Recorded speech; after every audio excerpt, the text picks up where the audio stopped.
Bonjour mesdames et messieurs, moi et mon collègue ici présent sommes l'équipe qui était responsable du prototypage du ramassage de blocs. Alors voici notre premier prototype.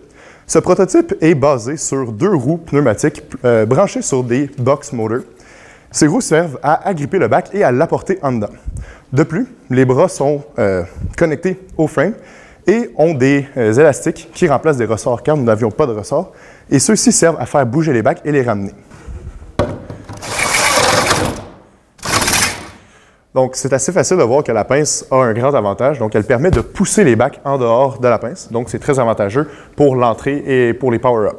Par contre, notre pince ne fonctionne pas très bien parce que nous avons mis trop de force sur les élastiques et les roues que nous utilisons n'ont pas assez de grip. Donc, c'est difficile d'agripper le bac pour l'apporter dans le robot. Et donc, voici notre deuxième prototype. Ce prototype est en fait une pince linéaire. Donc, la pince peut s'étendre et se contracter pour venir ramasser les bacs et ainsi avoir une force sur eux et les monter dans les airs. C'est assez facile de voir que cette pince a amplement de force pour tenir les bacs. Et contrairement à la pince en rotation, la force appliquée sur le bac est uniforme d'un côté à l'autre et donc le bac est beaucoup plus stable.